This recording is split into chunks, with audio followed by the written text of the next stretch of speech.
Yes, thank you very much. Hoping that you can see this. There are no technical issues. Thank you very much for inviting me to participate in this very interesting conference. I've been listening to a couple of the sessions and I think that this presentation will fit in perfectly.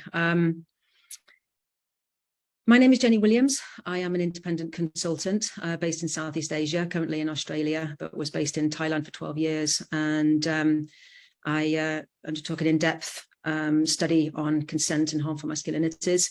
And I've been working in the field of counter-trafficking of persons, corporate responsibility, migration, gender-based violence and violence against women and girls for the last 10 years.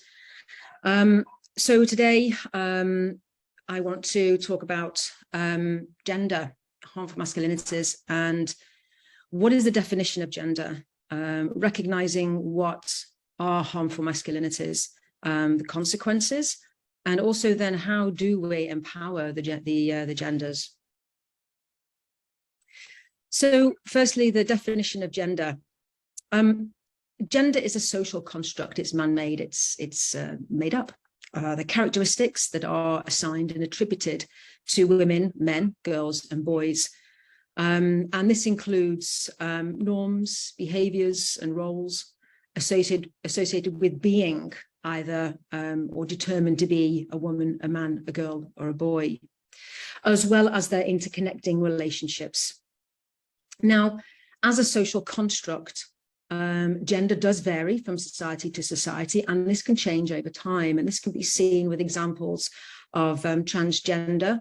You're born one gender, but you identify with another, or you're gender fluid. And this can change over time, or you are non-conforming to any specific gender.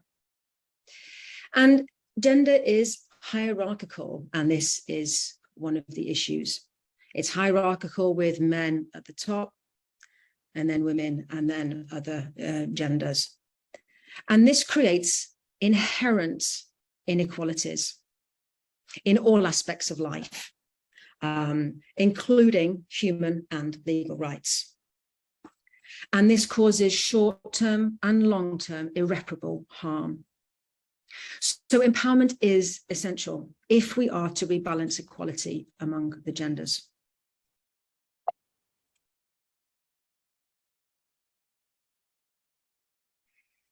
But what are harmful masculinities? As I said, they are socially constructive, but they are regressive stereotypes that encourage and condone domination of one gender over another, predominantly men over women. And this can be seen in such contexts as sort of homophobia and misogyny.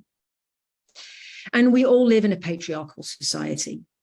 And this has created harmful or toxic masculinities that describes exaggerated masculine and feminine traits that many cultures glorify, condone, and judge. And if you don't fulfill those very strict traits, then you are judged. And there are adverse consequences to that. So, for example, a true man, ruggedly handsome, for example, physically strong, lack emotion, cannot show emotions, you cannot cry, you do not talk about your feelings, you are self-sufficient, you are the breadwinner, you are the one responsible for bringing in the money to support your family, you are dominant, you are sexually virile, shown with multiple sexual partners or wives, you make the decisions. Women are supposed to be beautiful and they're very judged on that beauty. Women are subservient, they're supposed to be weak, physically weak, passive, gentle, cannot make decisions. We're supposed to be virginal, chaste, or maternal. We are the caregivers. We are domestic and domesticated. Now, these judgments are practiced by all genders. Men judge men and men judge women, but also women judge men and women judge women as well as both the dominant genders judging the other genders, transgender, non-conforming. And it is therefore harmful to everyone. And we can see these harmful masculinities expressed in three key areas: attitude, behavior, and context. So attitude. It's your attitude towards yourself as well as to others. Now, the United Nations report, why do some men perpetrate violence against women? 10,000 men were interviewed, approximately 3,000 women were interviewed. And the number one reason why some men perpetrate violence against women was entitlement. Men felt entitled to treat women as they wished. But interestingly, women also agreed with that. Women often blamed themselves for being beaten, for being abused, for various reasons, regardless of how innocuous. I burnt the dinner, he was right to abuse me, he was right to beat me. And this is why it is so incredibly harmful. It is inherent, it is embedded. It's about power, it's about privilege, and it's shown in the ways of sexism and chauvinism. And this attitude bleeds into how you behave. And this behavior is seen in unjust and unequal power relations and interactions. And some examples of that would be employer-employee. Predominantly, the boss is a man, the employee is a woman. And it is the male bosses that take advantage of their authority, of that power, and take advantage over the female employees. And this can be seen in multiple examples all over the world, but probably most commonly in the Me Too movement. It can be seen in the husband and wife relationship. Husband is dominant, the wife is subservient, and how they interact with each other. Parents and children, how they interact, how very commonly boys are favored over girls. And then the sibling relationship between the boys and the girls. It's a learned behavior and then repeated throughout generations. And these unjust norms are also based within the structures of customs, traditions, and religion. And it is within these structures that use examples and encourage and condone harm of women by men. And it can be seen in physical and sexual aggression, sexual harassment. I do not know one woman that has not experienced at some point in her lifetime, even catcalling on the street, some form of harassment in the workplace, being patronized, being overlooked for opportunities. Physical, sexual, psychological violence or abuse in the forms of rape, for example, female genital mutilation, sexual assault. It is rampant, it is a daily occurrence. And this behavior excludes women not allowed, transgender not allowed to form, be part of a space, participate, to be included, to be heard. And it is discriminatory. It is negative discrimination. But also looking at context, public and private, looking at political, legislative, and judicial public spheres dominated by men. Private spheres, home domestic life. Now, this is usually the sphere of women. Certainly women get back into the kitchen is a very common comment. But usually, if there is an abusive domestic relationship, men rule the roost. So what's the consequences of this inequality of the genders and harmful masculinities? Well, first of all, it destabilizes families. This can be seen in domestic violence and intimate partner violence. And this is pervasive.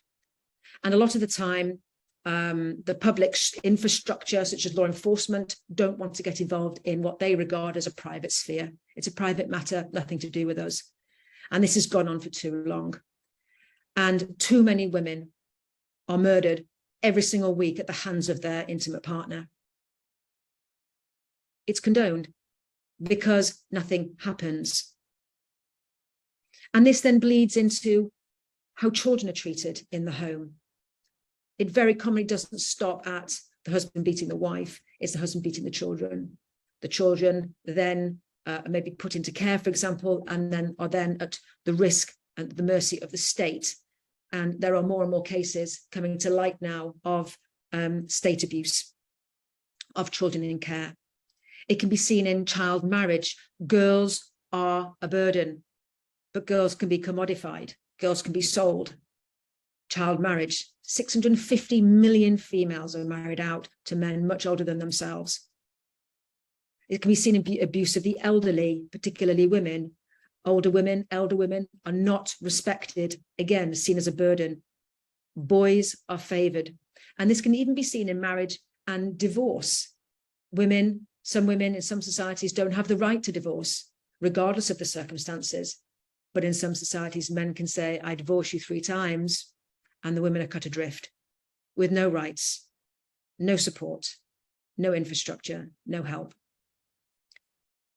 Now, there is societal pressure on both men and women to behave in certain ways, and this impacts on health. Let's talk about men. Men have this financial burden. It is up to them. It is their responsibility to go out and earn money to support the family. That's an incredible burden. Now, also, if you're a real man, you can't talk about your burdens. You can't talk about your stresses. You can't cry. Now, that builds up inside. There is no outlet, which is so important because men aren't emotional. They shouldn't be emotional. Now, it's no surprise that suicide rates and drug abuse is actually higher in men than in women. And it has been linked to these harmful masculinities of men trying to conform to being this stereotypical man. It's harmful for men, but it's also harmful for women. We know this. There is an incredible stigma on females in some societies to be as sexualized as young as possible. In other societies, to be as chaste and virginal as possible, to be told what to wear, how to wear it, how to look, what to say, how to say it. It's constant. And with social media, there is no let up. There is no break from this. And more young girls are committing suicide as a result. So bleeding from this private home sphere comes into state security issues because it bleeds into the community. Glorification of violence leads to community violence. It leads to random acts of violence, rape, stranger rape, sexual assault by strangers, sexual harassment, female genital mutilation, 200 million women and girls. Trafficking of women and girls in particular, although there is obviously trafficking of men for multiple reasons. And violence in institutional settings starts early, starts in the schools, starts in primary school, workplaces, prisons, and nursing homes. It is inherent. And as a result, men, boys as well, have preferential access to socioeconomic resources and opportunities, to essential services, to essential resources, food, water, housing, the right to access and own land, own property, inheritance rights. It is predominantly patrilineal rather than matrilineal. Access to education at any age and any level of education. Boys, men are preferred. Now, what this does is this increases the risk of insecurity and the safety of women and girls because they have nothing to fall back on. They have no security. They have no support. Now, this gender inequality also affects infrastructure. And a very, very interesting book is called Invisible Women, Exposing Data Bias in a World Designed for Men by Caroline Criado Perez, 2019. And it's all data driven. And she spent 7 years researching this book. I highly recommend it. So just some examples of how men being in charge of designing and drafting and creating all aspects of life impacts negatively on women. The Viagra pill for women was tested on men. I had no idea where the logic for that was. It just shows that women are invisible. They're creating a pill for women, but it's tested on men. There are no female crash test dummies to test the safety of vehicles. What they use is just a smaller version of the male crash test dummy. But that doesn't take into consideration the different proportions of a female body compared to a man's body, the length of the torso. We have shorter torsos, we have shorter arms and legs. And it has been found that the velocity of the airbag deploying has created more damage and more injuries, more severe injuries than the actual initial impact when a woman is driving. So basically, vehicles are designed for men, but are a virtual death trap for women. And the examples go on and on. But it just shows that, again, when men are in the driving seat, they have this kind of sort of lack of periphery vision. It's just for men. And this dominant group of women are just excluded. And there are negative consequences as a result. Political executive positions, men are the majority. They're the ones that make the decisions for themselves and for everyone else, very often without including the participation of women. Now, this is starting to change. There are more women becoming members of parliament or becoming CEOs. But the danger is to presume that that is beginning to address the balance of the genders. Sometimes they can be seen as just figureheads, a tick box exercise, because it's a systemic issue. You need grassroots support right from the start. Girls need the same opportunities and privileges and advantages that boys do all the way through. If that doesn't happen, women still very much find themselves in the boys or the men's club.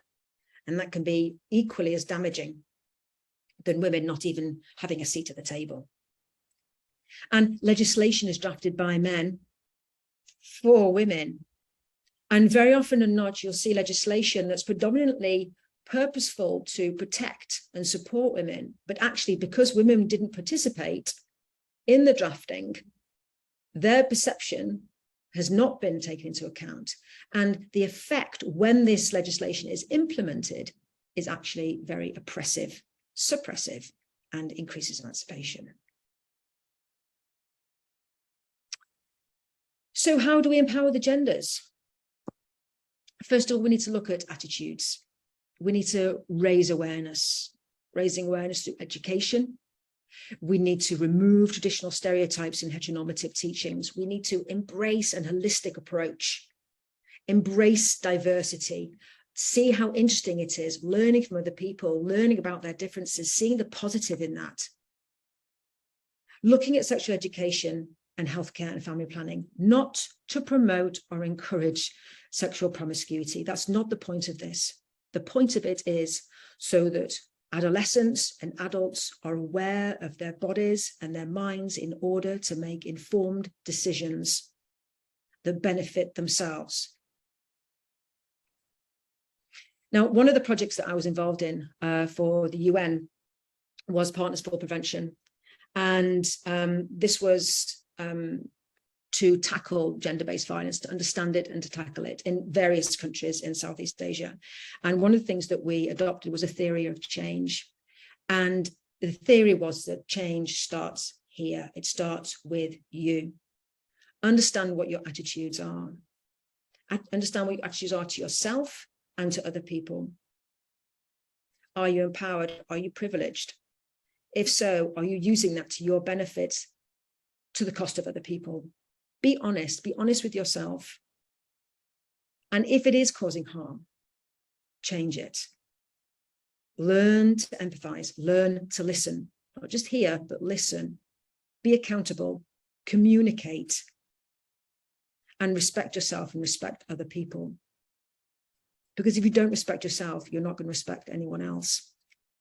And some of the projects that we implemented, and each were designed particularly specifically for those individual contexts. One blueprint we learned does not fit all issues and contexts. With intimate partners, even changing or learning to speak to each other with respect, please, thank you, using terms of endearment, opening up to sharing problems with their partner. You know, we've only got $100 this month. How are we going to use it? And allowing usually the female partner then to have her very constructive and insightful input. And the changes were small, but so significant that they weren't just short-term changes, they were long-term. systemic changes. And these were organic and self-sustaining. And that was the purpose of these projects. The changes really were phenomenal. And from these small changes, men then understood that committing abuse and violence just wasn't the way. It was shameful. And they were ashamed. And it's understanding how men as well as women benefit from being equal partners, from improving their communication with each other in both private and public spheres. Include men in conversations as necessary allies. This is not about women hating men. That is not what this is about. It's about women benefiting from the equality and the rights that we are supposed to have, and for men to stop benefiting from that unjust privilege. And everybody benefits. And it's also about developing interventions. I said with the Partners for Prevention program, we developed different separate interventions looking at that context to stop specific patterns of violence, but particularly ending impunity for and condoning malviolence against women. There is no excuse for violence. There is no reason. There should be zero tolerance policy across the board. So looking at behavior, looking at consent. Now, there are mainly three forms of consent. We have informed, coerced, and forced. Let's look at how. Let's have a look at informed consent. There are four factors to informed consent. The first, you must have legal capacity to consent. Now, this is usually the age of majority, and under the CRC, it's usually it is 18. But this can change according to the country in which you're in. So that's something to be mindful of. But you must also be of sound mind, so legally competent. Now, the other issue that you need to be mindful of here is the legal capacity to consent may be determined by the context. So sexual consent, for example, very commonly differs from the age of majority. In many countries, it's maybe 15 or 16 years old. There must be full disclosure of all relevant information. Information that benefits you, as well as information that may have adverse consequences for you. Everything must be disclosed. If it is not, you cannot consent to it. It is not valid consent.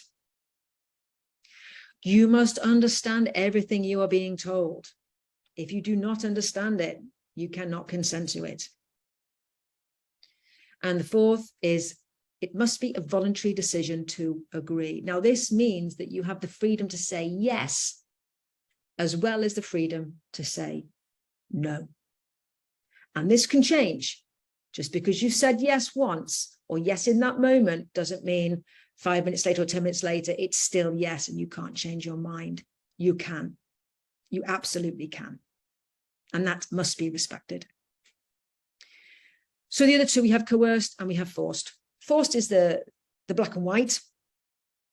Any threat, any fraud, any lies, any misrep to induce consent is not valid consent. People have a problem with coerced consent. This is more of a grey area. So we're looking at here at forcing or attempting to force another person to engage in behavior against their will by insisting, manipulation, cultural expectations, or economic power. Now, this can be a simple example of a boyfriend trying to get his girlfriend to sleep with him. If you love me, you'll sleep with me. I'll buy you a necklace if you do. I'll tell everyone at school that you did anyway, so you may as well. Manipulation, that's coerced consent. It is not valid consent. Now, consent generally, when it's not in a sexual context, is actually quite easily understood. It's when consent is put in a sexual context that there's a lot of confusion and, well, she said yes, and then I didn't know, and it's an excuse, and one word against another, usually the male's believed. Okay, so I usually show this video. I think it's a very good video. As you can tell, I'm British. I love a cup of tea, and this is a great analogy. So I'm just going to show this short video about consent. If you're still struggling with consent, just imagine instead of initiating sex, you're making them a cup of tea. You say, "Hey, would you like a cup of tea?" And they go, "Oh my God, I would love a cup of tea, thank you." Then you know they want a cup of tea. If you say, "Hey, would you like a cup of tea?" And they're like, I'm not really sure." Then you can make them a cup of tea or not, but be aware that they might not drink it. And if they don't drink it, then, and this is the important bit, don't make them drink it. Just because you made it doesn't mean you're entitled to watch them drink it. And if they say, "No, thank you," then don't make them tea at all. Just don't make them tea. Don't make them drink tea. Don't get annoyed at them for not wanting tea. They just don't want tea, okay? They might say, "Yes, please, that's kind of you." And then when the tea arrives, they actually don't want the tea at all. Sure, that's kind of annoying as you've gone to all the effort of making the tea, but they remain under no obligation to drink the tea. They did want tea, now they don't. Some people change their mind in the time it takes to boil the kettle, brew the tea, and add the milk. And it's okay for people to change their mind, and you are still not entitled to watch them drink it. And if they are unconscious, don't make them tea. Unconscious people don't want tea, and they can't answer the question, "Do you want tea?" because they're unconscious. Okay, maybe they were conscious when you asked them if they wanted tea, and they said yes, but in the time it took you to boil the kettle or brew the tea and add the milk, they are now unconscious. You should just put the tea down, make sure the unconscious person is safe, and this is the important part again, don't make them drink the tea. They said yes then, sure, but unconscious people don't want tea. If someone said yes to tea, started drinking it, and then passed out before they'd finished it, don't keep on pouring it down their throat. Take the tea away. Make sure they are safe, because unconscious people don't want tea. Trust me on this. If someone said yes to tea around your house last Saturday, that doesn't mean they want you to make them tea all the time. They don't want you to come around to their place unexpectedly and make them tea and force them to drink it, going, "But you wanted tea last week." Or to wake up to find you pouring tea down their throat, going, "But you wanted tea last night." If you can understand how completely ludicrous it is to force people to have tea when they don't want tea, and you are able to understand when people don't want tea, then how hard is it to understand when it comes to sex? Whether it's tea or sex, consent is everything. And on that note, I'm going to make myself a cup of tea.